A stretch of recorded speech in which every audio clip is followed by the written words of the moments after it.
श्री गणेशाय नमः। श्री सरस्वती माते नमः।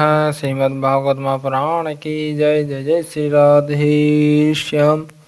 श्रीमद्भागवत महापुराण प्रथम खंड सप्तम स्कंद अष्टमो अध्याय। नरसिंह भगवान का प्रादुर्भाव, हिरण्यकशिपु का वध एवं ब्रह्मादि देवताओं द्वारा भगवान की स्तुति। नारद जी कहते हैं, प्रहलाद जी का प्रवचन सुनकर दैत्य बालकों ने उसी समय से निर्दोष होने के कारण उनकी बात पकड़ ली। गुरुजी की दूषित शिक्षा की ओर उन्होंने ध्यान ही न दिया। जब गुरुजी ने देखा कि उन सभी विद्यार्थियों की बुद्धि एकमात्र भगवान में स्थिर हो रही है, तब वे बहुत घबराए और तुरंत हिरण्यकशिपु के पास जाकर निवेदन किया। अपने पुत्र प्रहलाद की इस असहा और अप्रिय अनीति को सुनकर क्रोध के मारे उसका शरीर थर थर कांपने लगा। अंत में उसने यह निश्चय किया कि प्रहलाद को अब अपने ही हाथ से मार डालना चाहिए। मन और इंद्रियों को वश में रखने वाले प्रहलाद जी बड़ी नम्रता से हाथ जोड़कर चुपचाप हिरण्यकशिपु के सामने खड़े थे और तिरस्कार के सर्वथा अयोग्य थे, परंतु हिरण्यकशिपु से स्वभाव से ही क्रूर था। वह पैर की चोट खाए हुए सांप की तरह फुफकारने लगा। उसने उनकी ओर पाप भरी टेढ़ी नजर से देखा और कठोर वाणी से डांटते हुए कहा, मूर्ख, तू बड़ा उद्दंड हो गया है।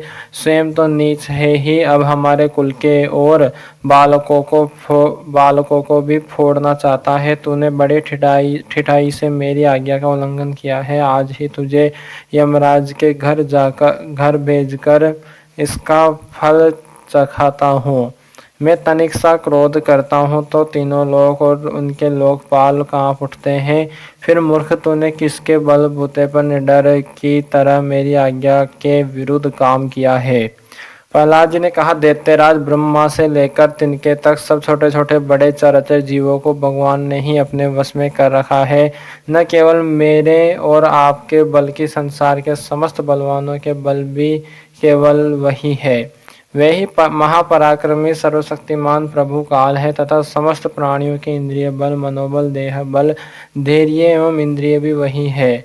वही परमेश्वर अपनी शक्तियों के द्वारा इस विश्व की रचना, रक्षा और संहार करते हैं।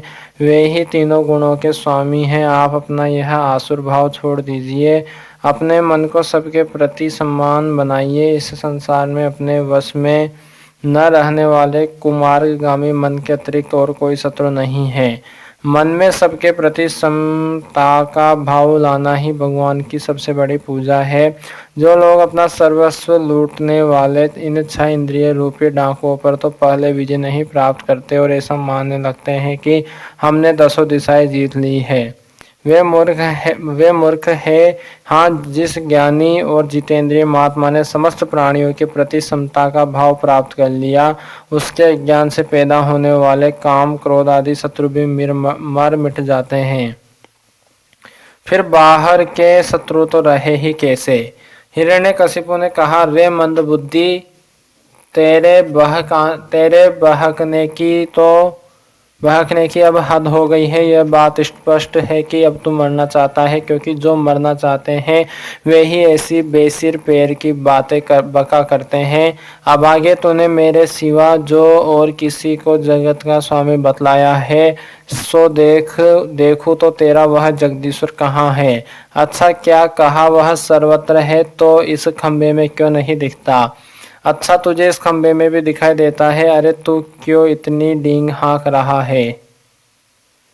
मैं अभी तेरा सिर धड़ से अलग किए देता हूँ। देखता हूँ तेरा वह सर्वस्व हरि जिस पर तुझे इतना भरोसा है, तेरी कैसे रक्षा करता है।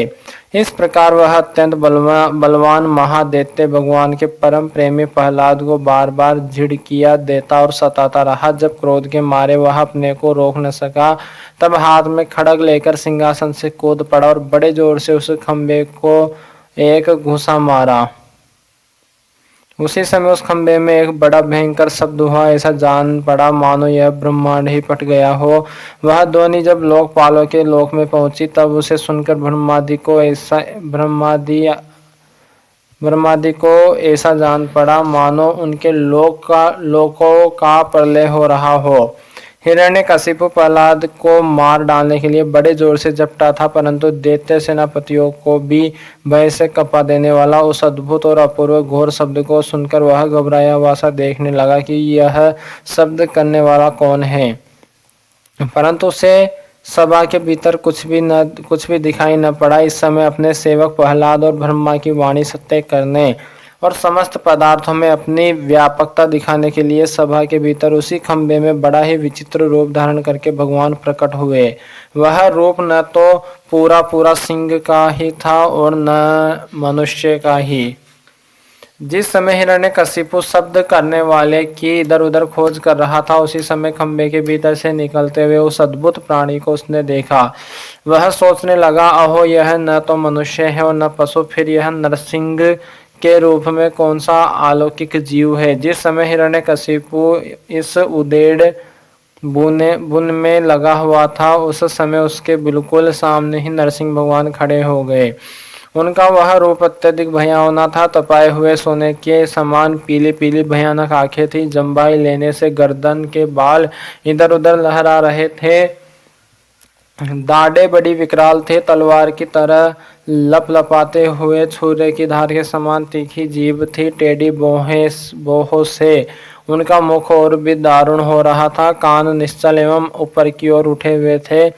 फूली हुई नासिका और खुला हुआ मुंह पहाड़ की गुफा के समान अद्भुत जान पड़ता था। फटे हुए जबड़ों से उसकी भयंकरता बहुत बढ़ गई थी। विशाल शरीर स्वर्ग का स्पर्श कर रहा था। गर्दन कुछ नाटी और मोटी थी। छाती चौड़ी और कमर बहुत पतली थी।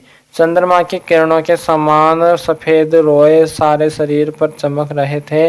चारों ओर सैकड़ों भुजाएं फैली हुई थी, जिनके बड़े बड़े नख आयुध का काम देते थे। उनके पास फटकने तक का साहस किसी को न होता था। चक्र आदि अपने निज आयुध तथा वज्र आदि अन्य श्रेष्ठ शस्त्रों के द्वारा उन्होंने सारे दैत्य दानवों को भगा दिया। हिरण्यकशिपु सोचने लगा कि हो न हो महामायावी विष्णु ने ही मुझे मार डालने के लिए यह ढंग रचा है, परंतु इसकी इन चालों से हो ही क्या सकता है। इस प्रकार कहता और सिंहनाद करता हुआ दैत्यराज हिरण्यकशिपु ने हाथ में गदा लेकर नरसिंह भगवान पर टूट पड़ा। परंतु जैसे पतंगा आग में गिरकर अदृश्य हो जाता है, वैसे वह दैत्य भगवान के तेज के भीतर जाकर लापता हो गया। समस्त शक्ति और तेज के आश्रय भगवान के संबंध में ऐसी घटना कोई आश्चर्यजनक नहीं है, क्योंकि सृष्टि के प्रारंभ में उन्होंने अपने तेज से प्रलय के निमित्त भूत तमोगुण रूपी और घोर अंधकार को भी पी लिया था। तदनंतर वह दैत्य बड़े क्रोध से लपका और अपनी गदा को बड़े जोर से घुमाकर उसने नरसिंह भगवान पर प्रहार किया। प्रहार करते समय ही जैसे गरुड़ सांप को पकड़ लेते हैं, वैसे ही भगवान ने गदा सहित उस दैत्य को पकड़ लिया। वे जब उसके साथ खिलवाड़ करने लगे, तब वह दैत्य उनके हाथ से वैसे ही निकल गया जैसे क्रीड़ा करते हुए गरुड़ के चंगुल से सांप छूट जाए। युधिष्ठिर उस समय सबके सब लोकपाल बादलों में छिपकर इस युद्ध को देख रहे थे। उनका स्वर्ग तो हिरण्यकशिपु ने पहले ही छीन लिया था। जब उन्होंने देखा कि वह भगवान के हाथ से छूट गया, तब वे और भी डर गए। हिरण्यकशिपु ने भी यह समझा कि नरसिंह ने मेरे बल वीर्य से डरकर ही मुझे अपने हाथ से छोड़ दिया है। इस विचार से उसकी थकान जाती रही और वह युद्ध के लिए ढाल तलवार लेकर फिर उनकी ओर दौड़ पड़ा। उस समय वह बाज की तरह बड़े वेग से ऊपर नीचे उछल कूद कर इस प्रकार ढाल तलवार के पेतरे बदलने लगा कि जिससे उस पर आक्रमण करने का अवसर ही न मिले। तब भगवान ने बड़े ऊंचे स्वर से प्रचंड और भयंकर अट्टहास किया, जिससे हिरण्यकशिपु की आंखें बंद हो गई। फिर बड़े वेग से झपट कर भगवान ने उसे वैसे ही पकड़ लिया जैसे सांप चूहे को पकड़ लेता है। जैसे हिरण्यकशिपु के चमड़े पर वज्र की चोट से भी खरोंच नहीं आई थी, वही अब उनके पंजे से निकलने के लिए जोर से छटपटा रहा था। भगवान ने सभा के दरवाजे पर ले जाकर उसे अपनी जांघों पर गिरा लिया और खेल खेल में अपने नखों से उसे उसी प्रकार फाड़ डाला जैसे गरुड़ महाविषधर सांप को चीर डालते हैं। उस समय उनकी क्रोध से भरी हुई विकराल आंखों की ओर देखा नहीं जाता था। वे अपनी लपलपाती हुई जीभ से फैले हुए मुंह के दोनों कोने चाट रहे थे। खून के छींटों से उनका मुंह और गर्दन के बाल लाल हो रहे थे। हाथी को मारकर गले में आतों की माला पहने हुए मृगराज के समान उनकी शोभा हो रही थी। उन्होंने अपने तीखे नखों से हिरण्यकशिपु का कलेजा फाड़कर उसे जमीन पर पटक दिया। उस समय हजारों दैत्य दानव हाथों में शस्त्र लेकर भगवान पर प्रहार करने के लिए आए, पर भगवान ने अपनी भुजा रूपी सेना से, लातों से और नख रूपी शस्त्रों से चारों ओर खदेड़ खदेड़ कर उन्हें मार डाला। युधिष्ठिर उस समय भगवान नरसिंह के गर्दन के बालों की फटकार से बादल तितर बितर होने लगे। उनके नेत्रों की ज्वाला से सूर्य आदि ग्रहों का तेज फीका पड़ गया। उनके श्वास के धक्के से समुद्र क्षुब्ध हो गए। उनके सिंहनाद से भयभीत होकर दिग्गज चिल्लाने लगे। उनके गर्दन के बालों से टकराकर देवताओं के विमान अस्त व्यस्त हो गए। स्वर्ग डगमगा गया। उनके पैरों की धमक से भूकंप आ गया। वेग से पर्वत उड़ने लगा और उनके तेज की चकाचौंध से आकाश तथा दिशाओं का दिखना बंद हो गया। इस समय नरसिंह भगवान का सामना करने वाला कोई दिखाई न पड़ता था, फिर भी उनका क्रोध अभी बढ़ता ही जा रहा था। वे हिरण्यकशिपु की राजसभा में ऊंचे सिंहासन पर जाकर विराज गए। उस समय उनके अत्यंत तेजपूर्ण और क्रोध भरे भयंकर चेहरे को देखकर किसी का भी साहस न हुआ कि उनके पास जाकर उनकी सेवा करे। युधिष्ठिर जब स्वर्ग की देवियों को यह शुभ समाचार मिला कि तीनों लोगों के सिर की पीड़ा का मूर्तिमान स्वरूप हिरण्यकशिपु ने युद्ध में भगवान के हाथों मार डाला गया, तब आनंद के उल्लास से उनके चेहरे खिल उठे। वे बार बार भगवान पर पुष्पों की वर्षा करने लगी। आकाश में विमानों से आए हुए भगवान के दर्शनार्थी देवताओं की बड़ी भीड़ लग गई। देवताओं के ढोल और नगारे बजने लगे, गंधर्व राज गाने लगे, अप्सराएं नाचने लगी। तात इसी समय ब्रह्मा, इंद्र, शंकर आदि देवता, ऋषि, पितर, सिद्ध, विद्याधर, महानग, मनु, प्रजापति, गंधर्व, अप्सराएं, चारण, यक्ष, किमपुरुष, वेताल, सिद्ध, किन्नर और सुनंद, कुमुद आदि भगवान के सभी पार्षद उनके पास आए। उन लोगों ने सिर पर अंजलि बांधकर सिंहासन पर विराजमान अत्यंत तेजस्वी नरसिंह भगवान की थोड़ी दूर से अलग अलग स्तुति की। ब्रह्मा जी ने कहा, प्रभु आप अनंत है, आपकी शक्ति का कोई पार नहीं पा सकता। आपका पराक्रम विचित्र और कर्म पवित्र है। यद्यपि गुणों के द्वारा आप लीला से ही संपूर्ण विश्व की उत्पत्ति, पालन और प्रलय यथोचित ढंग से करते हैं, फिर भी आप उनसे कोई संबंध नहीं रखते, स्वयं निर्विकार रहते हैं। मैं आपको नमस्कार करता हूँ। श्री रुद्र ने कहा, आपके क्रोध करने का समय तो कल्प के अंत में होता है। यदि इस तुच्छ दैत्य को मारने के लिए ही आपने क्रोध किया है तो वह भी मारा जा चुका है। उसका पुत्र आपकी शरण में आया है। भक्त वत्सल प्रभु, आप अपने इस भक्त की रक्षा कीजिए। इंद्र ने कहा, पुरुषोत्तम आपने हमारी रक्षा की है। आपने हमारे जो यज्ञ भाग लौटाए हैं वे वास्तव में आपके ही है।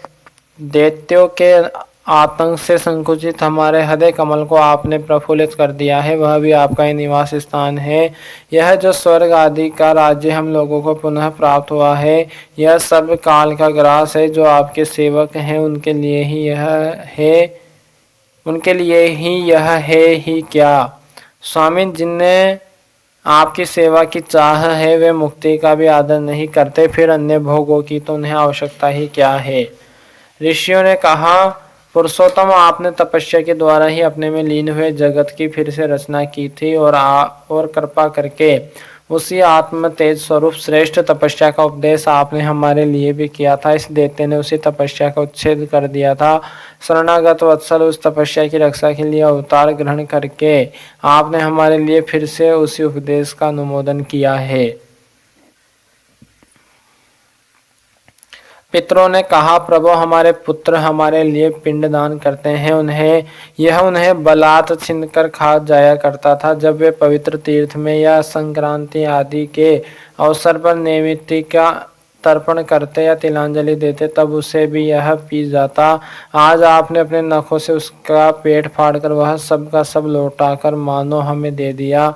आप समस्त धर्मों के एकमात्र रक्षक हैं। नरसिंह देव, हम आपको नमस्कार करते हैं।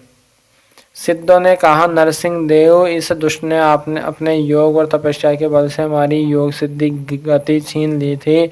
अपने नखों से आपने उस घमंडी को फाड़ डाला। हम आपके चरणों में विनीत भाव से नमस्कार करते हैं।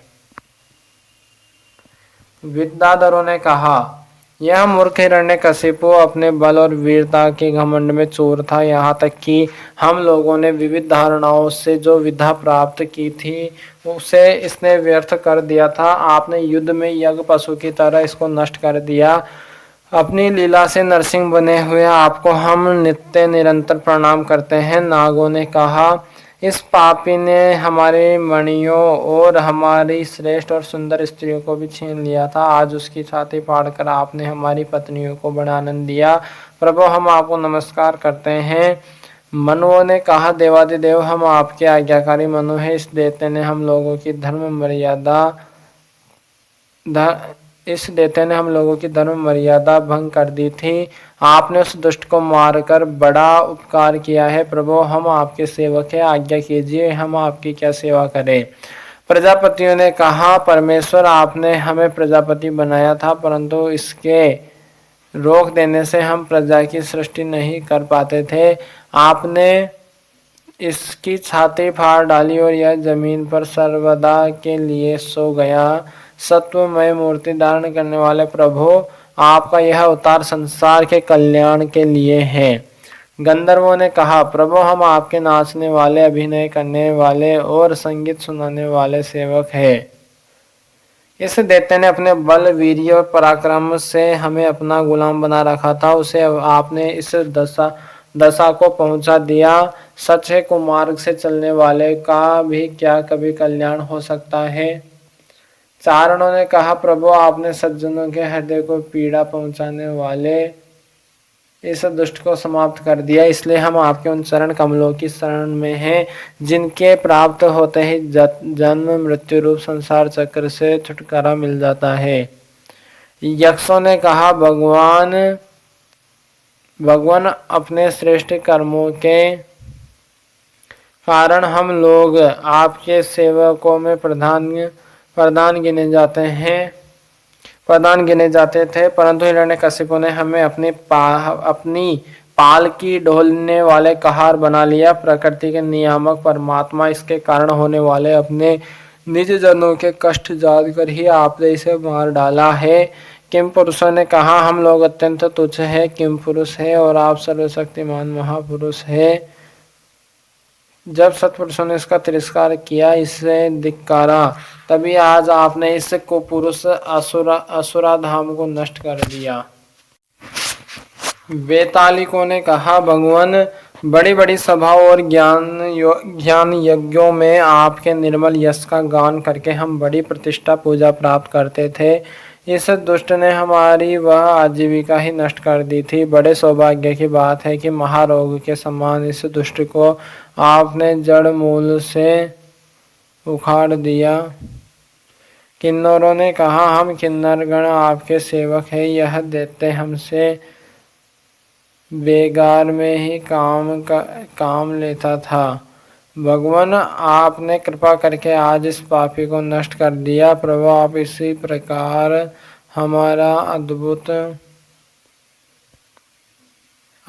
प्रकार हमारा अभ्युदय करते रहे हैं। भगवान के पार्षदों ने कहा, शरणागत वत्सल, संपूर्ण लोगों को शांति प्रदान करने वाले आपका यह अलौकिक नरसिंह रूप हमने आज ही देखा है। भगवान, यह दैत्य आपकी वही आज्ञाकारी सेवक था जिसे सनकादिक ने शाप दे दिया था। हम समझते हैं आपने कृपा करके इसके उद्धार के लिए ही इसका वध किया है। अथ 9वां अध्याय। प्रहलाद जी के द्वारा नरसिंह भगवान की स्तुति। नारद जी कहते हैं, इस प्रकार ब्रह्मा, शंकर आदि सभी देवगण नरसिंह भगवान के क्रोधावेश को शांत न कर सके और न उनके पास जा सके। किसी को उसका और छोर नहीं दिखता था।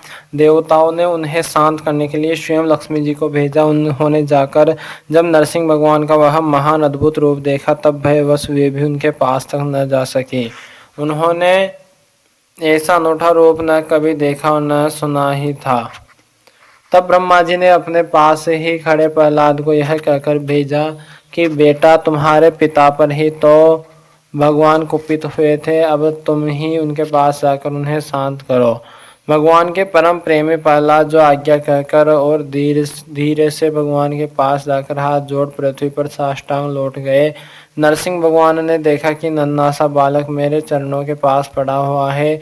उनका हृदय दया से भर गया। उन्होंने प्रहलाद को उठाकर उनके सीने पर अपना वह कर कमल रख दिया जो काल सर्प से भयभीत पुरुषों को अभय दान करने वाला है। भगवान के कर कमलों का स्पर्श होते ही उनके बचे खुचे अशुभ संस्कार भी झड़ गए। तत्काल उन्हें परमात्मा तत्व का साक्षात्कार हो गया। उन्होंने बड़े प्रेम और आनंद में मग्न होकर भगवान के चरण कमलों को अपने हृदय में धारण किया। उस समय उनका सारा शरीर पुलकित हो गया। हृदय में प्रेम की धारा प्रवाहित होने लगी और नेत्रों से आनंद आश्रु झरने लगे। प्रहलाद जी भावपूर्ण हृदय और निमिष नयनों से भगवान को देख रहे थे। भाव समाधि से स्वयं एकाग्र हुए मन के द्वारा उन्होंने ब्राह्मण के गुणों का भाव समाधि से स्वयं एकाग्र हुए मन के द्वारा उन्होंने भगवान के गुणों का चिंतन करते हुए प्रेम गदगद वाणी से स्तुति की। प्रहलाद जी ने कहा, ब्रह्मा आदि देवता, ऋषि मुनि और सिद्ध पुरुषों की बुद्धि निरंतर सत्व गुण में ही स्थित रहती है, फिर भी वे अपनी धारा प्रवाह स्तुति और अपने विविध गुणों से आपको अब तक भी संतुष्ट नहीं कर सके। फिर मैं तो घोर असुर जाति में उत्पन्न हुआ हूँ, क्या आप मुझसे संतुष्ट हो सकते हैं? मैं समझता हूँ कि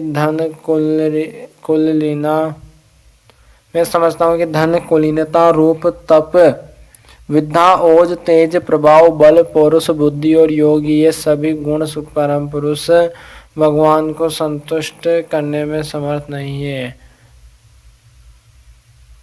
परंतु भक्ति से तो भगवान गजेंद्र पर भी संतुष्ट हो गए थे। मेरे समझ से इन 12 गुणों से युक्त ब्राह्मण भी यदि भगवान कमल नाभ के चरण कमलों से विमुख हो तो उससे वह चांडाल श्रेष्ठ है, जिसने अपने मन वचन कर्म धन और प्राण भगवान के चरणों में समर्पित कर रहे हैं। क्योंकि वह चांडाल तो अपने कुल तक को पवित्र कर देता है और बड़प्पन का अभिमान रखने वाला वह ब्राह्मण अपने को भी पवित्र नहीं कर सकता। सर्वशक्तिमान प्रभु अपने स्वरूप के साक्षात्कार से ही परिपूर्ण हैं। उन्हें अपने लिए क्षुद्र पुरुषों से पूजा ग्रहण करने की आवश्यकता नहीं है। वे कारणवश ही बोले भक्तों के हित के लिए उनके द्वारा की हुई पूजा स्वीकार करते हैं। जैसे अपने मुख का सौंदर्य दर्पण में दिखने वाले प्रतिबिंब को भी सुंदर बना देता है, वैसे ही भक्त भगवान के प्रति जो सम्मान किया प्रकट करता है वह उसे ही प्राप्त होता है। इसलिए सर्वथा योग्य और अनाधिकारी होने पर भी मैं बिना किसी शंका के अपनी बुद्धि के अनुसार सब प्रकार से भगवान की महिमा का वर्णन कर रहा हूँ। इस महिमा के गान का ही ऐसा प्रभाव है कि अविद्यावश संसार चक्र में पड़ा हुआ जीव तत्काल पवित्र हो जाता है। भगवान आप सत्वगुण के आश्रय हैं। ये ब्रह्मा आदि सभी देवता आपके आज्ञाकारी भक्त हैं। ये हम दैत्यों की तरह आपसे द्वेष नहीं करते। प्रभु, आप बड़े बड़े सुंदर सुंदर अवतार ग्रहण करके इस जगत के कल्याण एवं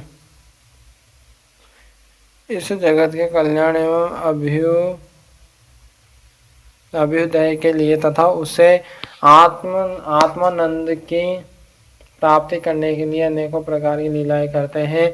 जिस असुर को मारने के लिए आपने क्रोध किया था वह मारा जा चुका है। अब आप अपना क्रोध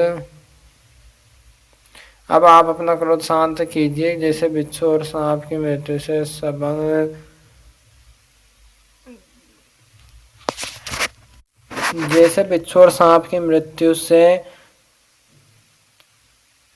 सज्जन भी सुखी होते सज्जन भी सुखी ही होते हैं, वैसे ही इस दैत्य के संहार से सभी लोगों को बड़ा सुख मिला है। अब सब आपके शांत स्वरूप के दर्शन की बाट जो रहे हैं। नरसिंह देव भय से मुक्त होने के लिए भक्तजन आपके इस रूप का स्मरण करेंगे। परमात्मन, आपका मुख बड़ा भयावना है, आपकी जीभ लपलपा रही है, आंखें सूर्य के समान है, बोहे चढ़ी हुई है, बड़ी पैनी डाढ़ें हैं, आंतों की माला, खून से लथपथ गर्दन के बाल, बरछे की तरह सीधे खड़े कान और दिग्गजों को भी भयभीत कर देने वाला सिंहनाद है। एवं शत्रुओं को फाड़ डालने वाले आपके नखों को देखकर मैं तनिक भी भयभीत नहीं हुआ। दीन बंदों में भयभीत हूँ तो केवल इस असहाय और उस उग्र संसार चक्र में पीसने से। मैं अपने कर्म पासों से बंधकर इन भयंकर जंतुओं के बीच में डाला गया हूँ। मेरे स्वामी, आप प्रसन्न होकर मुझे कब अपने उन चरण कमलों में बुलाएंगे जो समस्त जीवों की एकमात्र शरण और मोक्ष स्वरूप है। अनंत में जिन जिन योनियों में गया, उन सभी योनियों में प्रिय के वियोग और अप्रिय के संयोग से होने वाले शोक की आग में झुलसता रहा। उन दुखों को मिटाने की जो दवा है वह भी दुख रूप ही है। मैं न जाने कब से अपने से अतिरिक्त वस्तुओं को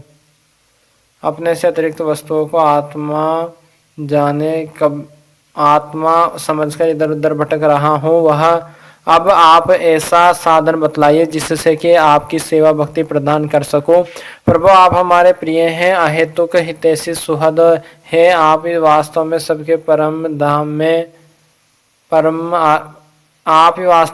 परम आराध्य हैं। मैं ब्रह्मा जी के द्वारा गाई हुई आपकी लीला कथाओं का गान करता हूँ।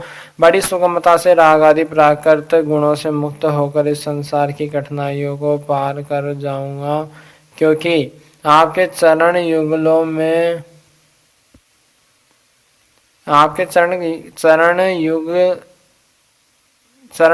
में रहने वाले भक्त परमहंस महात्माओं का संग तो मुझे मिलता ही रहेगा। भगवान नरसिंह, इस लोक में दुखी जीवों का दुख मिटाने के लिए जो उपाय माना जाता है वह आपके उपेक्षा करने पर एक क्षण के लिए ही होता है। यहाँ तक कि माँ बाप बालक की रक्षा नहीं कर सकते, औषधि रोग नहीं मिटा सकते और समुद्र में डूबते हुए नौका नहीं बचा सकती है। यहाँ तक कि माँ बाप बालक की रक्षा नहीं कर सकते, औषधि रोग नहीं मिटा सकती और समुद्र में डूबते हुए को नौका नहीं बचा सकती। सत्व आदि गुणों के कारण भिन्न भिन्न स्वभाव के जितने भी ब्रह्मादि श्रेष्ठ और काल आदि कनिष्ठ करता है, उनको प्रेरित करने वाले आप ही है। वे आपकी प्रेरणा से जिस आधार में स्थित होकर, जिस निमित्त से, जिन मिट्टी आदि उपकरणों से, जिस समय जिन साधनों के द्वारा, जिस अदृष्ट आदि की सहायता से, जिस प्रयोजन के उद्देश्य से, जिस विधि से जो कुछ उत्पन्न करते हैं या रूपांतरित करते हैं, वे सब और वह सब आपका ही स्वरूप है। पुरुष की अनुमति से काल के द्वारा गुणों में शोभ होने पर माया मन प्रधान लिंग शरीर का निर्माण करती है। यह लिंग शरीर बलवान, कर्ममय एवं अनेक नाम रूपों में आसक्त छंदोमय है। यही अविद्या के द्वारा कल्पित मन, 10 इंद्रिय और 5 तन्मात्रा, इन 16 विकार रूप आरोप से युक्त संसार चक्र है। जन्म रहित प्रभु, आपसे भिन्न रहकर ऐसा कौन पुरुष है जो इस मन रूप संसार चक्र को पार कर जाए। सर्वशक्तिमान प्रभु, माया इस 16 अरों वाले संसार चक्र में डालकर ईख के समान मुझे पेर रही है। आप अपनी चैतन्य शक्ति से बुद्धि के समस्त गुणों को सर्वदा पराजित रखते हैं और काल रूप से संपूर्ण साध्य और साधनों को अपने अधीन रखते हैं। मैं आपकी शरण में आया हूँ, आप मुझे इससे बचाकर अपनी सन्निधि में खींच लीजिए।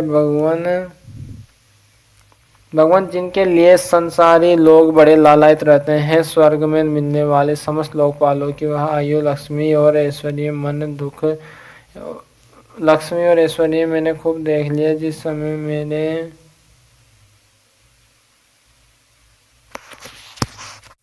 जिस समय मेरे पिता तनिक क्रोध करके हंसते थे और उससे उनकी भौहें थोड़ी टेढ़ी हो जाती थी, तब उन स्वर्ग की संपत्तियों के लिए कहीं ठिकाना नहीं रह जाता था। वे लुटती फिरती थी, किंतु आपने मेरे उन पिता को भी मार डाला। इसलिए मैं ब्रह्मा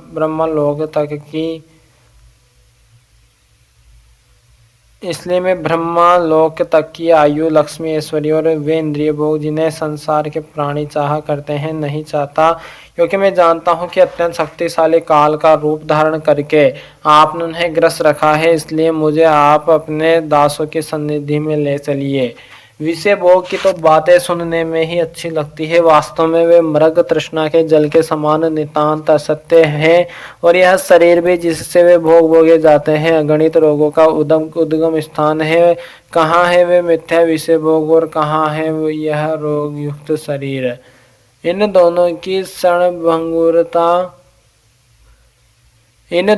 क्षणभंगुरता और असारता जानकर भी मनुष्य इनसे विरक्त नहीं होता। वह कठिनाई से प्राप्त होने वाले भोग के नन्हे नन्हे मधु बिंदुओं से अपनी कामना की आग बुझाने की चेष्टा करता है। प्रभु, कहाँ तो इस तमोगुणी असुर वंश में रजोगुण से उत्पन्न हुआ मैं, और कहाँ आपकी अनंत कृपा।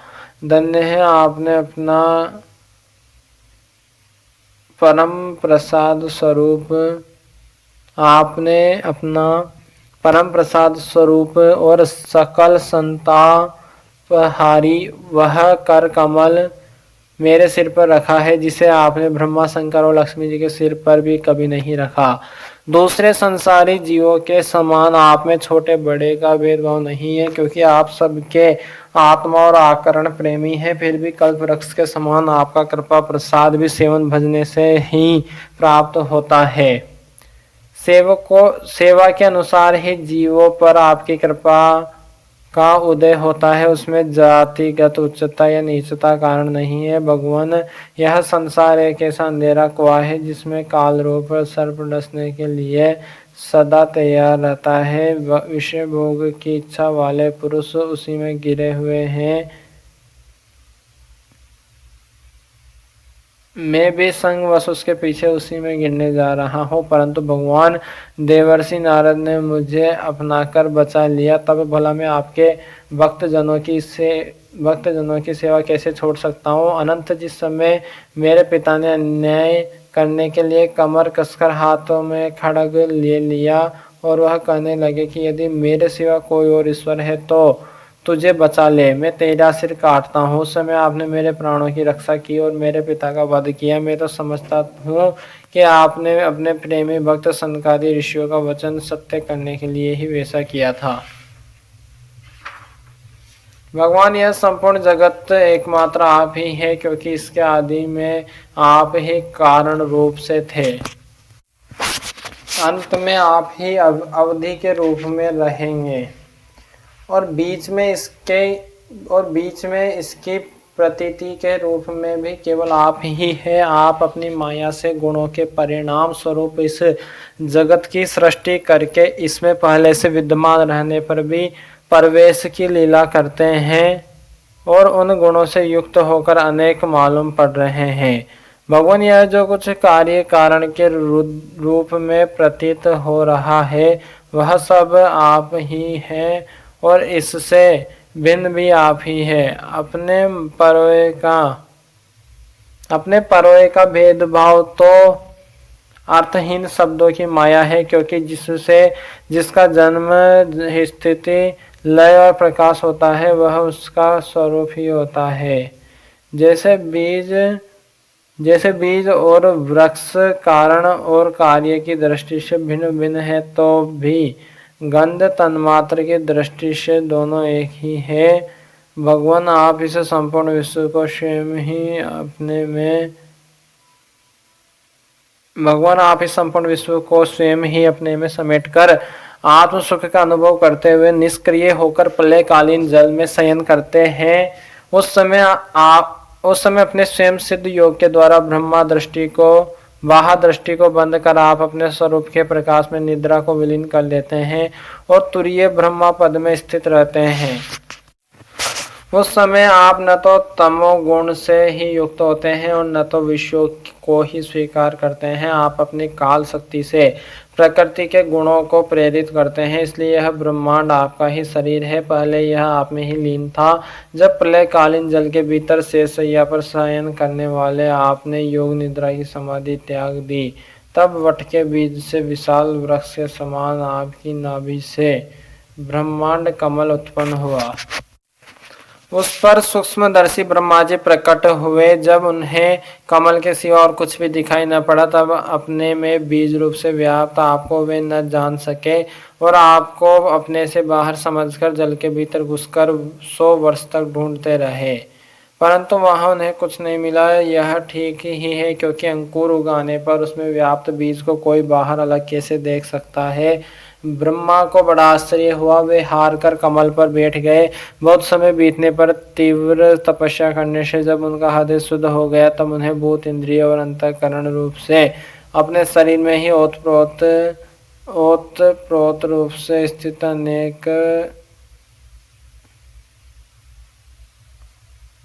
अपने शरीर में ही ओतप्रोत रूप से स्थित आपके सूक्ष्म रूप का साक्षात्कार हुआ। ठीक वैसे ही जैसे पृथ्वी में व्याप्त उसकी अति सूक्ष्म तन्मात्रा गंध का होता है।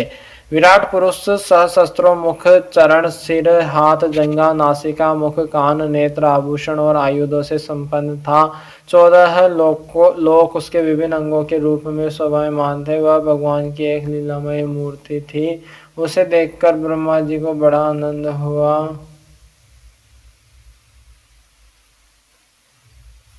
रजोगुण और तमोगुण रूप मधु और केटब नाम के 2 बड़े बलवान देते थे। जब वे वेदों को चुरा कर ले गए, तब आपने हयग्रीव अवतार ग्रहण किया और उन दोनों को मारकर सत्वगुण रूप श्रुतियां ब्रह्मा जी को लौटा दी। वह सत्वगुण ही आपका अत्यंत प्रिय शरीर है। महात्मा लोग इस प्रकार वर्णन करते हैं। पुरुषोत्तम, इस प्रकार आप मनुष्य, पशु, पक्षी, ऋषि, देवता और मत्स्य आदि अवतार लेकर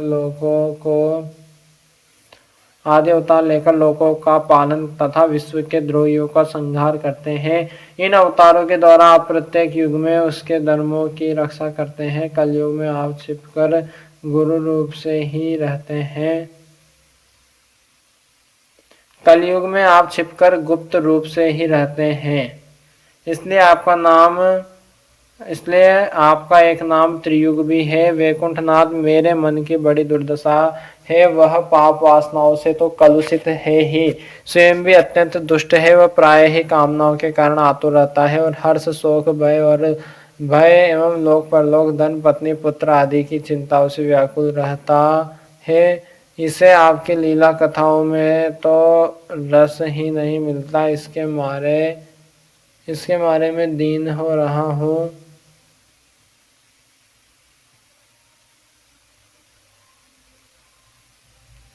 ऐसे मन से मैं आपके स्वरूप का चिंतन कैसे करूं। अच्युत, यह कभी न अघाने वाली जीव मुझे स्वादिष्ट रसों की ओर खींचती रहती है।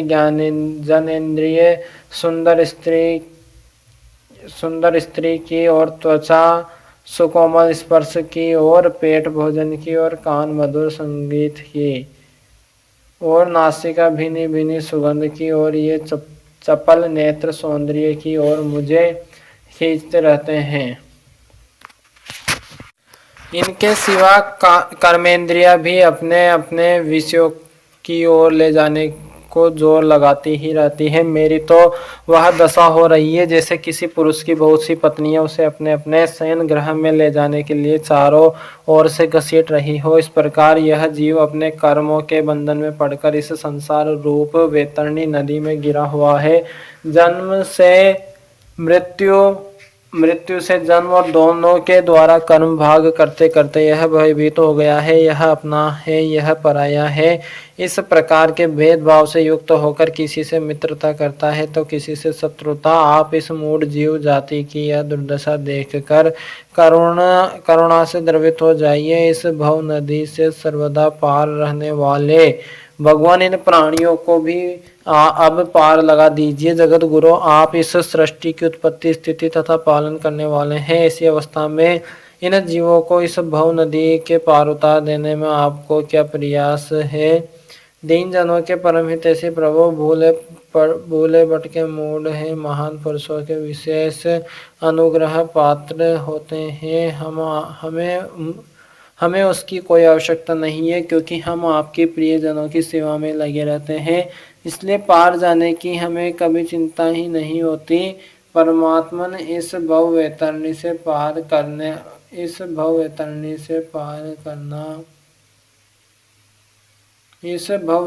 पार उतरना दूसरे लोगों के लिए अवश्य ही कठिन है, परंतु मुझे तो इससे तनिक भी भय नहीं है, क्योंकि मेरा चित्त इस वैतरणी में नहीं, आपकी उन लीलाओं के गाने में मग्न रहता है, जो स्वर्गीय अमृत को भी तिरस्कृत करने वाली परमार्थ स्वरूप है। मैं उन मूढ़ प्राणियों के लिए शोक कर रहा हूँ, जो आपके गुण गान से विमुख रहकर इंद्रियों के विषयों का मायामय झूठा सुख प्राप्त करने के लिए अपने सिर पर सारे संसार का भार ढोते रहते हैं।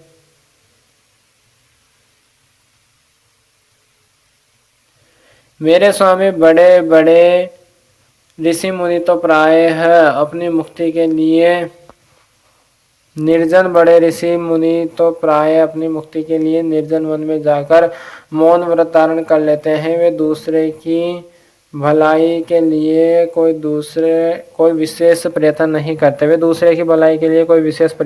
करते, परंतु मेरी दशा तो दूसरी ही हो रही है। मैं इन भूले हुए असहाय गरीबों को छोड़कर अकेला मुक्त होना नहीं चाहता, और इन भटकते हुए प्राणियों के लिए आपके सिवा और कोई सहारा भी नहीं दिख पड़ता।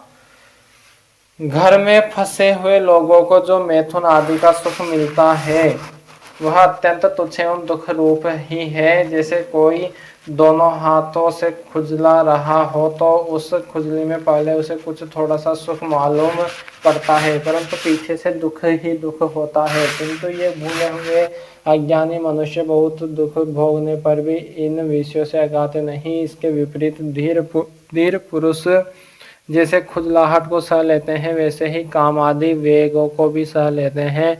सहने से ही उनका नाश होता है। पुरुषोत्तम मोक्ष के 10 साधन प्रसिद्ध है। मौन, ब्रह्मचर्य, शास्त्र श्रवण, तपस्या, स्वाध्याय, स्वधर्म पालन, युक्तियों से शास्त्रों की व्याख्या, एकांत सेवन, जप और समाधि। परंतु जिनकी इंद्रियां वश में नहीं है, उनके लिए ये सब जीविका के साधन व्यापार मात्र रह जाते हैं, और दंभियों के लिए, जो जब तक उनकी पोल खुलती नहीं तभी तक ये जीवन निर्वाह के साधन रहते हैं, और भंडाफोड़ हो जाने पर वह भी नहीं। वेदों ने बीज और अंकुर के समान आपके 2 रूप बताए हैं, कार्य और कारण। वास्तव में आप प्राकृत रूप से रहित है, परंतु इन कार्य और कारण रूपों को छोड़कर आपके ज्ञान का कोई और साधन भी नहीं है। काष्ठ मंथन के द्वारा जिस प्रकार अग्नि प्रकट की जाती है, उसी प्रकार योगी जन भक्ति योग की साधना से आपको कार्य और कारण दोनों में ही ढूंढ निकालते हैं, क्योंकि वास्तव में ये दोनों आपसे पृथक नहीं है, आपके स्वरूप ही है। अनंत प्रभु, वायु, अग्नि, पृथ्वी, आकाश, जल, पंच तन्मात्राएं, प्राण, इंद्रिय, मन, चित्त, अहंकार, संपूर्ण जगत एवं सगुण और निर्गुण सब कुछ केवल आप ही हैं। और तो क्या मन और वाणी के द्वारा जो कुछ निरूपण किया गया है, वह सब आपसे पृथक नहीं है। समग्र कीर्ति के आश्रय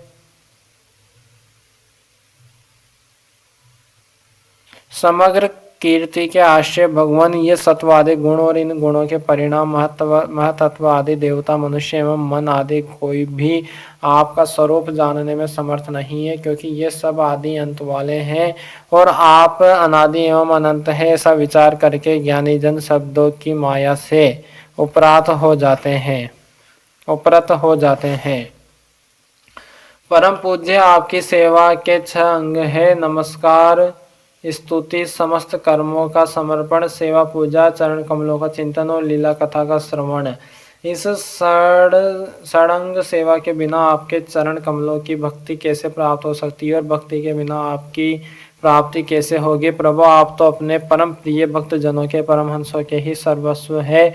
नारद जी कहते हैं, इस प्रकार भक्त प्रहलाद ने बड़े प्रेम से प्रकृति और प्राकृत गुणों से रहित भगवान के स्वरूप भूत गुणों का वर्णन किया। इसके बाद वे भगवान के चरणों में सिर झुकाकर चुप हो गए। नरसिंह भगवान का क्रोध शांत हो गया और वे बड़े प्रेम तथा प्रसन्नता से बोले। श्री नरसिंह भगवान ने कहा, परम कल्याण स्वरूप प्रहलाद, तुम्हारा कल्याण हो। देते श्रेष्ठ, मैं तुम पर अत्यंत प्रसन्न हो। तुम्हारी जो अभिलाषा हो मुझसे मांग लो। मैं जीवों की इच्छाओं को पूर्ण करने वाला हूँ। आयुष्मान, जो मुझे बहुत प्रसन्न नहीं कर लेता उसे मेरा दर्शन मिलना बहुत ही कठिन है, परंतु जब मेरे दर्शन हो जाते हैं तब फिर प्राणी के हृदय में किसी प्रकार की जलन नहीं रह जाती। मैं समस्त मनोरथों को पूर्ण करने वाला हूँ, इसलिए सभी कल्याण कामी परम भाग्यवान साधुजन जितेंद्रिय होकर अपनी समस्त वृत्तियों से मुझे प्रसन्न करने का ही यत्न करते हैं। असुर कुलभूषण प्रहलाद जी भगवान के अनन्य प्रेमी थे, इसलिए बड़े बड़े लोगों को प्रलोभन में डालने वाले वरों के द्वारा प्रलोभित किए जाने पर भी उन्होंने उनकी इच्छा नहीं की। अतः 10वां अध्याय, प्रहलाद जी के राज्याभिषेक और त्रिपुर दहन की कथा। नारद जी कहते हैं, प्रहलाद जी ने बालक होने पर भी यह समझा कि वरदान मांगना प्रेम भक्ति का विघ्न है, इसलिए कुछ मुस्कुराते हुए वे भगवान से बोले। प्रहलाद जी ने कहा, प्रभु, मैं जन्म से ही विषय भोगों में आसक्त हूँ। अब मुझे इन वरों के द्वारा आप लुभाइए नहीं। मैं उन भोगों के संग से डरकर उनके द्वारा होने वाली तीव्र वेदना का अनुभव कर उनसे छूटने की अभिलाषा से ही आपकी शरण में आया हूँ। भगवान, मुझमें भक्त के लक्षण है या नहीं, यह जानने के लिए आपने अपने भक्त को वरदान मांगने की और प्रेरित किया है। ये विषय भोग हृदय की गांठ को और मजबूत करने वाले तथा बार बार जन्म मृत्यु के चक्कर में डालने वाले हैं। जगत गुरु परीक्षा के सिवाय ऐसा कहने का और कोई कारण नहीं दिखता, क्योंकि आप परम दयालु है। अपने भक्तों को भोगों में फंसाने वाले वर कैसे दे सकते हैं? आपसे जो सेवक अपनी कामनाएं पूर्ण करना चाहता है वह सेवक नहीं है, वह तो लेन देन करने वाला निराबनिया है। जो स्वामी से अपनी कामनाओं की पूर्ति चाहता है वह सेवक नहीं है, और जो सेवक से सेवा करने के लिए उसका स्वामी बनने के लिए उसकी कामनाएं पूर्ण करता है वह स्वामी नहीं। मैं आपका निष्काम सेवक हूँ और आप मेरे निरपेक्ष स्वामी हैं। जैसे राजा और उसके सेवकों का प्रयोजन वश स्वामी सेवक का संबंध रहता है, वैसा तो मेरा और आपका संबंध है नहीं। मेरे वरदान शिरोमणि स्वामी, यदि आप मुझे मुंह मांगा वर देना ही चाहते हैं तो यह वर दीजिए कि मेरे हृदय में कभी किसी कामना का बीज अंकुरित ही न हो। हृदय में किसी भी कामना के उदय होते ही इंद्रिय, मन, प्राण, देह, धर्म, धैर्य, बुद्धि, लज्जा, श्री, तेज, स्मृत और सत्य, ये सब के सब नष्ट हो जाते हैं। कमल नयन, जिस समय मनुष्य अपने मन में रहने वाले कामनाओं का परित्याग कर देता है उसी समय वह भगवत स्वरूप को प्राप्त कर लेता है। भगवान, आपको नमस्कार है। आप सबके हृदय में विराजमान उदय शिरोमणि स्वयं परब्रह्म परमात्मा है। अद्भुत नरसिंह रूपधारी श्री हरि के चरणों में बार बार प्रणाम करता हूँ। श्री नरसिंह भगवान ने कहा, प्रहलाद, तुम्हारे जैसे मेरे एकांत प्रेमी इस लोक अथवा परलोक की किसी भी वस्तु के लिए कभी कोई कामना नहीं करते, फिर भी अधिक नहीं, केवल एक मनवंतर तक मेरी प्रसन्नता के लिए तुम इस लोक में दैत्याधिपतियों के समस्त भोग स्वीकार कर लो। समस्त प्राणियों के हृदय में यज्ञों के भोक्ता ईश्वर के रूप में ही विराजमान हूँ। तुम अपने हृदय में मुझे देखते रहना और मेरी लीला कथाएं जो तुम्हें अत्यंत प्रिय हैं सुनते रहना। समस्त कर्मों के द्वारा मेरी ही आराधना करना और इस प्रकार अपने प्रारब्ध कर्म का क्षय कर देना। भोग के द्वारा पुण्य कर्मों के फल और निष्काम पुण्य कर्मों के द्वारा पाप का नाश करते हुए समय पर शरीर का त्याग करके समस्त बंधनों से मुक्त होकर तुम मेरे पास आ जाओगे। देवलोक में भी लोग तुम्हारी विशुद्ध कीर्ति का गान करेंगे। तुम्हारे द्वारा की हुई मेरी इस स्तुति का जो मनुष्य कीर्तन करेगा और साथ ही मेरा और तुम्हारा स्मरण भी करेगा, वह समय पर कर्मों के बंधन से मुक्त हो जाएगा। प्रहलाद जी ने कहा, महेश्वर आप वर देने वालों के स्वामी हैं। आपसे मैं एक वर और मांगता हूँ। मेरे पिता ने आपके ईश्वरीय तेज को और सर्वशक्तिमान चराचर गुरु स्वयं आपको न जानकर आपकी बड़ी निंदा की है। इस विष्णु ने मेरे भाई को मार डाला है। ऐसी मिथ्या दृष्टि रखने के कारण पिताजी क्रोध के वेग को सहन करने में असमर्थ हो गए थे। इसी से उन्होंने आपका भक्त होने के कारण मुझसे भी द्रोह किया। दीनबंधु, यद्यपि आपकी दृष्टि पड़ते ही वे पवित्र हो चुके हैं, फिर भी मैं आपसे प्रार्थना करता हूँ कि उस जल्दी नाश न होने वाले दुस्तर दोष से मेरे पिता शुद्ध हो जाए। श्री नरसिंह भगवान ने कहा, निष्पाप प्रहलाद, तुम्हारे पिता स्वयं पवित्र होकर तर गए। इसकी तो बात ही क्या है। यदि उनकी 21 पीढ़ियों के पितर होते तो उन सबके साथ भी वे तर जाते, क्योंकि तुम्हारे जैसा कुल को पवित्र करने वाला पुत्र उनको प्राप्त हुआ। मेरे शांत समदर्शी और सुख से सदाचार पालन करने वाले प्रेमी भक्त जन जहाँ जहाँ निवास करते हैं, वे स्थान चाहे कीकट ही क्यों न हो, पवित्र हो जाते हैं। दैत्यराज, मेरे भक्ति भाव से जिनकी कामनाएं नष्ट हो गई है, वे सर्वत्र आत्मभाव हो जाने के कारण छोटे बड़े किसी भी प्राणी को किसी भी प्रकार से कष्ट नहीं पहुँचाते। संसार में जो लोग तुम्हारे अनुयायी होंगे वे भी मेरे भक्त हो जाएंगे। बेटा, तुम मेरे सभी भक्तों के आदर्श हो। यद्यपि मेरे अंगों का स्पर्श होने से तुम्हारे पिता पूर्ण रूप से पवित्र हो गए हैं, तथापि तुम उनकी अंत्येष्टि क्रिया करो। तुम्हारे जैसे संतान के कारण उन्हें उत्तम लोक की प्राप्ति होगी। वत्स, तुम अपने पिता के पद पर स्थित हो जाओ और वेदवादी मुनियों की आज्ञा के अनुसार मुझ में अपना मन लगाकर और मेरी शरण में रहकर मेरी सेवा के लिए ही अपने सारे कार्य करो। नारद जी कहते हैं, युधिष्ठिर, भगवान की आज्ञा के अनुसार प्रहलाद जी ने अपने पिता की अंत्येष्टि क्रिया की। इसके बाद श्रेष्ठ ब्राह्मणों ने उनका राज्याभिषेक किया। इसी समय देवता, ऋषि आदि के साथ ब्रह्मा जी ने नरसिंह भगवान को प्रसन्न वदन देखकर पवित्र वचनों के द्वारा उनकी स्तुति की और उनसे यह बात कही। ब्रह्मा जी ने कहा, देवताओं के आराध्य देव, आप सर्वअंतर्यामी जीवों के जीवनदाता और मेरे भी पिता है। यह पापी दैत्य लोगों को बहुत ही सता रहा था। यह बड़े सौभाग्य की बात है कि आपने इसे मार डाला।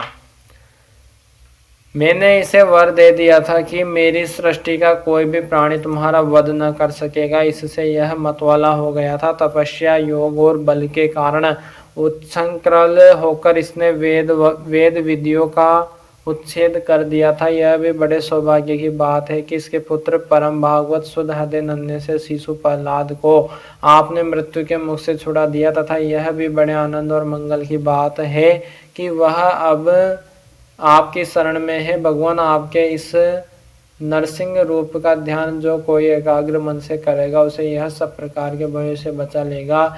यहाँ तक कि मारने की इच्छा से आई हुई मृत्यु का भी उसका कुछ न बिगाड़ सकेगी। श्री नरसिंह भगवान बोले, ब्रह्मा जी, आप दैत्यों को ऐसा वर न दिया करे जो स्वभाव से ही क्रूर है। उनको दिया हुआ वर तो वैसा ही है जैसे सांपों को दूध पिलाना। नारद जी कहते हैं, युधिष्ठिर, नरसिंह भगवान इतना कहकर और ब्रह्मा जी के द्वारा की हुई पूजा को स्वीकार करके वहीं अंतर्धान समस्त प्राणियों के लिए अदृश्य हो गए। इसके बाद प्रहलाद जी ने भगवत स्वरूप ब्रह्मा शंकर की तथा प्रजापति और देवताओं की पूजा करके उन्हें माथा टेक कर प्रणाम किया। तब शुक्राचार्य आदि मुनियों के साथ ब्रह्मा जी ने प्रहलाद जी को समस्त दानव और दैत्यों का अधिपति बना दिया। फिर ब्रह्मादि देवताओं ने प्रहलाद का अभिनंदन किया और उन्हें शुभ आशीर्वाद दिए। प्रहलाद जी भी यथा योग्य सबका सत्कार किया। प्रहलाद जी ने भी यथा योग्य सबका सत्कार किया और वे लोग अपने अपने लोकों को चले गए। युधिष्ठिर इस प्रकार भगवान के वे दोनों पार्षद जय और विजय दीति के पुत्र दैत्य हो गए थे। वे भगवान से वैरभाव रखते थे। उनके हृदय में रहने वाले भगवान ने उनका उद्धार करने के लिए उन्हें मार डाला। ऋषियों के शाप के कारण उनकी मुक्ति नहीं हुई। वे फिर से कुंभकर्ण और रावण के रूप में राक्षस हुए। उस समय भगवान श्री राम के पराक्रम से उनका अंत हुआ।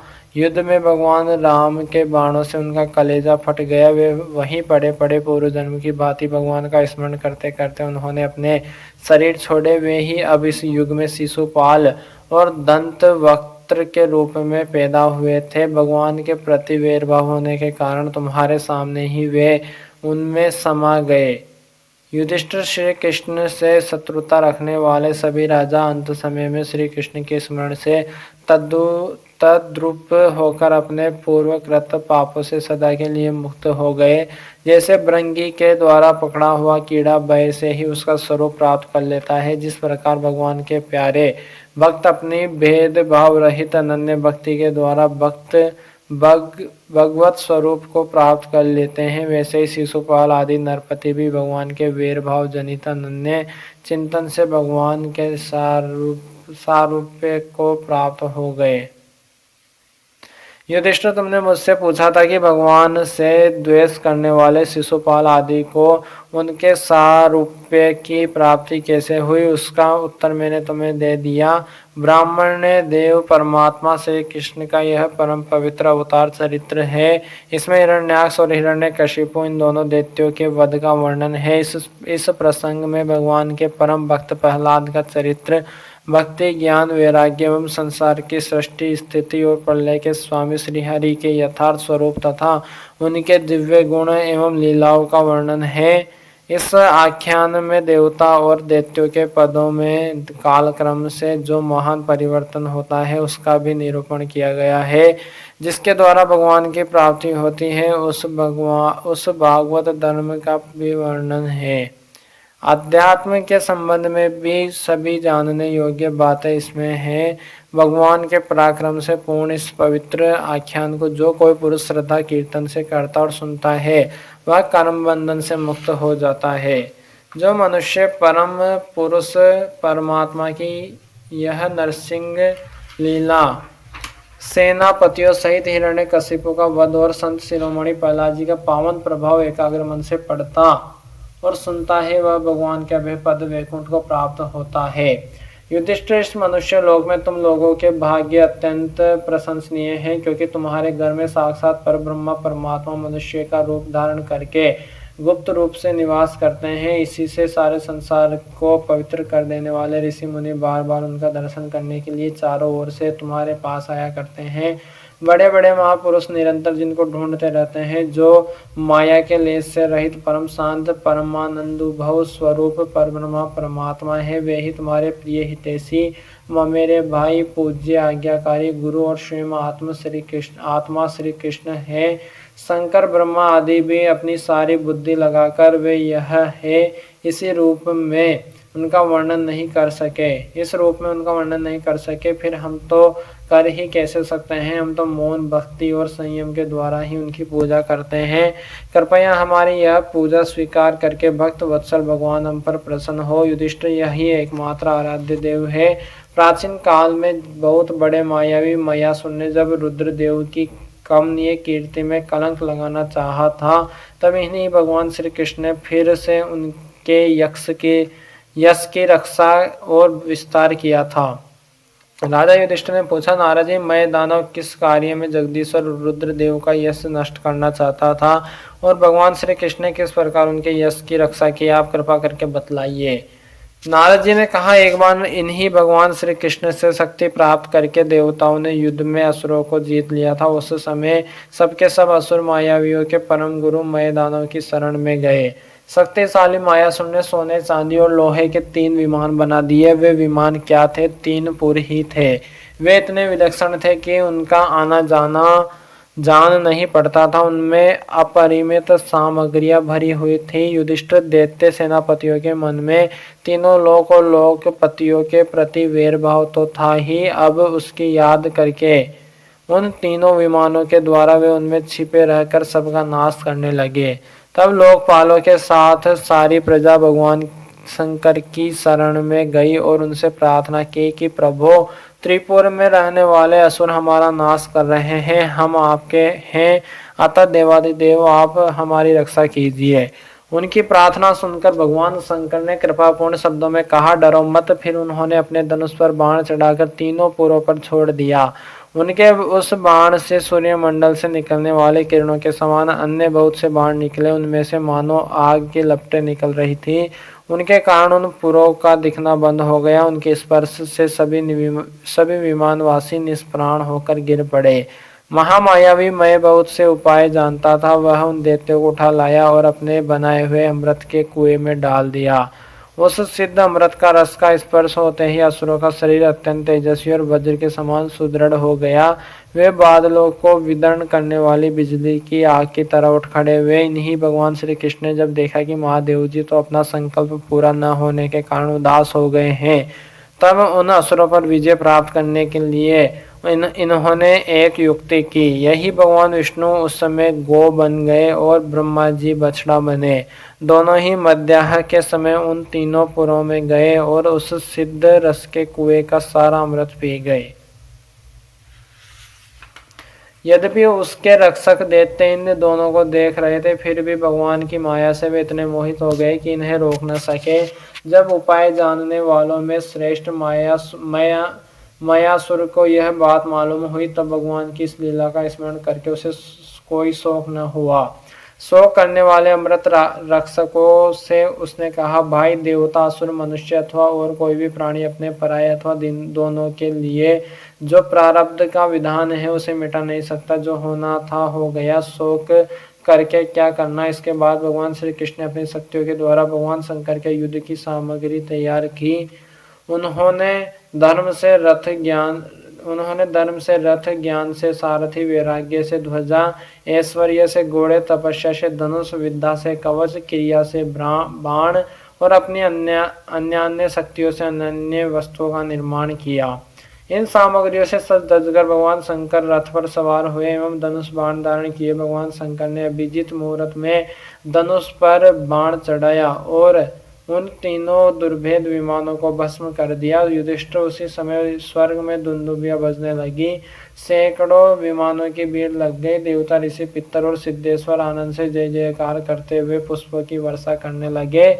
अप्सराएं नाचने और गाने लगी। युधिष्ठिर इस प्रकार उन तीनों पुरों को जलाकर भगवान शंकर ने पुरारी की पदवी प्राप्त की और ब्रह्मादिकों की स्तुति सुनते हुए अपने धाम को चले गए। आत्मस्वरूप जगत गुरु भगवान श्री कृष्ण इस प्रकार अपनी माया से जो मनुष्य की सी लीलाएं करते हैं, ऋषि लोग उन्हीं अनेकों लोक पावन लीलाओं का गान किया करते हैं। बताओ अब मैं तुम्हें और क्या सुनाऊं। अथ एकादशो अध्याय मानव धर्म, वर्ण धर्म और स्त्री धर्म का निरूपण। श्री सुखदेव जी कहते हैं, भगवान मैं प्रहलाद जी के साधु समाज में सम्मानित पवित्र चरित्र सुनकर संत शिरोमणि युधिष्ठिर को बड़ा आनंद हुआ। उन्होंने नारद जी से और भी पूछा। युधिष्ठिर जी ने कहा, भगवान अब मैं वर्ण और आश्रमों के सदाचार के साथ मनुष्यों के सनातन धर्म का श्रवण करना चाहता हूँ, क्योंकि धर्म से ही मनुष्य को ज्ञान, भगवत प्रेम और साक्षात परम पुरुष भगवान की प्राप्ति होती है। आप स्वयं प्रजापति ब्रह्मा जी के पुत्र हैं और नारद जी आपके तपस्या, योग एवं समाधि के कारण वे अपने दूसरे पुत्रों की अपेक्षा आपका अधिक सम्मान भी करते हैं। आपके समान नारायण परायण, दयालु, सदाचारी और शांत ब्राह्मण धर्म के गुप्त रहस्यों को जैसा यथार्थ रूप से जानते हैं, दूसरे लोग वैसा नहीं जानते। नारद जी ने कहा, युधिष्ठिर, अजन्मा भगवान ही समस्त धर्मों के मूल कारण है। वही प्रभु चराचर जगत के कल्याण के लिए धर्म और दक्ष पुत्री मूर्ति के द्वारा अपने अंश से अवतीर्ण होकर बद्री का आश्रम में तपस्या कर रहे हैं। उन नारायण भगवान को नमस्कार करके उन्हीं के मुख से सुने हुए सनातन धर्म का मैं वर्णन करता हूँ। युधिष्ठिर सर्ववेद स्वरूप भगवान श्री हरि उनका तत्व जानने वाले महर्षियों की स्मृतियाँ और जिससे आत्मग्लानि न होकर आत्म प्रसाद की उपलब्धि हो, वह कर्म धर्म के मूल है। युधिष्ठिर धर्म के ये 30 लक्षण हैं। शास्त्रों में कहे गए हैं, सत्य, दया, तपस्या, सोच, तितिक्षा, उचित अनुचित का विचार, मन का संयम, इंद्रियों का संयम, अहिंसा, ब्रह्मचर्य, त्याग, स्वाध्याय, सरलता, संतोष, समदर्शी, महात्माओं की सेवा, धीरे धीरे सांसारिक भोगों की चेष्टा से निवृत्ति। मनुष्य के अभिमान पूर्ण प्रयत्नों का फल उल्टा ही होता है। ऐसा विचार, मौन, आत्मचिंतन, प्राणियों को अन्न आदि का यथा योग्य विभाजन, उनमें और विशेष करके मनुष्य में अपने आत्मा तथा इष्ट देव का भाव, संतों के परम आश्रय भगवान श्री कृष्ण के नाम, गुण, लीला आदि का श्रवण, कीर्तन, स्मरण, उनकी सेवा, पूजा और नमस्कार, उनके प्रति दास्य, सख्य और आत्मसमर्पण, यह 30 प्रकार का आचरण सभी मनुष्यों का परम धर्म है। इसके पालन से सर्वात्मा भगवान प्रसन्न होते हैं। धर्मराज, जिनके वंश में अखंड रूप से संस्कार होते आए हैं और जिन्हें ब्रह्मा जी ने संस्कार के योग्य स्वीकार किया है, उन्हें द्विज कहते हैं। जन्म और कर्म से शुद्ध द्विजों के लिए यज्ञ, अध्ययन, दान और ब्रह्मचर्य आदि आश्रमों के विशेष कर्मों का विधान है। अध्ययन, अध्यापन, दान लेना देना, अध्ययन, अध्यापन, दान लेना, दान देना और यज्ञ करना और यज्ञ कराना, ये 6 कर्म ब्राह्मण के हैं। क्षत्रियों को दान नहीं लेना चाहिए। प्रजा की रक्षा करने वाले क्षत्रिय का जीवन निर्वाह ब्राह्मण के सिवा और सबसे यथा योग्य कर तथा दंड, जुर्माना आदि के द्वारा होता है। वैश्य को सर्वदा ब्राह्मण वंश का अनुयायी रहकर गोरक्षा, कृषि एवं व्यापार के द्वारा अपनी जीविका चलानी चाहिए। शूद्र का धर्म है द्विजातियों की सेवा, उसकी जीविका का निर्वाह उसका स्वामी करता है। ब्राह्मण के जीवन निर्वाह के साधन 4 प्रकार हैं, वार्ता, शालीन, यायावर और शिलोच्छन। इनमें से पीछे पीछे की वृत्तियां अपेक्षाकृत श्रेष्ठ है। निम्न वर्ण का पुरुष बिना आपत्ति काल के उत्तम वर्ण की वृत्तियों का अवलंबन न करे। क्षत्रिय दान लेना छोड़कर ब्राह्मण की शेष 5 वृत्तियों का अवलंबन ले सकता है। आपत्ति काल में सभी सब वृत्तियों को स्वीकार कर सकते हैं। ऋत, अमृत, मृत, प्रमृत और सत्यानृत, इनमें से किसी भी वृत्ति का आश्रय ले, परंतु स्वान वृत्ति का अवलंबन कभी न करे। बाजार में पड़े हुए अन्न तथा खेतों में पड़े हुए अन्न को बीनकर सिलोच वृत्ति से जीविका का निर्वाह करना ऋत है। बिना मांगे जो कुछ मिल जाए उसी आयाचित वृत्ति के द्वारा जीवन निर्वाह करना अमृत है। नित्य मांग कर लाना अर्थात यायावर वृत्ति के द्वारा जीवन यापन करना मृत है। कृषि आदि के द्वारा वार्ता वृत्ति से जीवन निर्वाह करना प्रमृत है। वाणिज्य सत्यानृत है और निम्न वर्ण की सेवा करना स्वान वृत्ति है।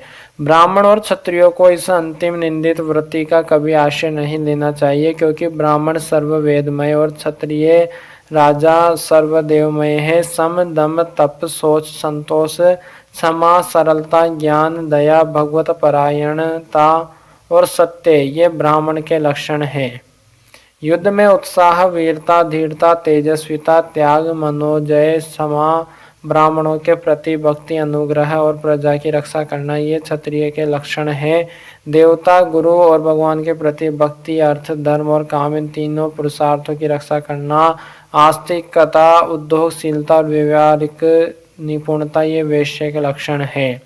उच्च वर्णों के सामने विनम्र रहना, पवित्रता, स्वामी की निष्कपट सेवा, वैदिक मंत्रों से रहित यज्ञ, चोरी न करना, सत्य तथा गो ब्राह्मण की रक्षा करना, ये शूद्र के लक्षण हैं। पति की सेवा करना, उसके अनुकूल रहना, पति के संबंधियों को प्रसन्न रखना और सर्वदा पति के नियमों की रक्षा करना, ये पति को ही ईश्वर मानने वाली पतिव्रता स्त्रियों के धर्म है। साध्वी स्त्री को चाहिए कि झाड़ने, बुहारने, लीपने तथा चौक पूरने आदि से घर को और मनोहर वस्त्र आभूषणों से अपने शरीर को अलंकृत रखे, सामग्रियों को साफ सुथरी रखे, अपने पति देव की छोटी बड़ी इच्छाओं को समय के अनुसार पूर्ण करे, विनय, इंद्रिय संयम, सत्य एवं प्रिय वचनों से प्रेम पूर्वक पति देव की सेवा करे।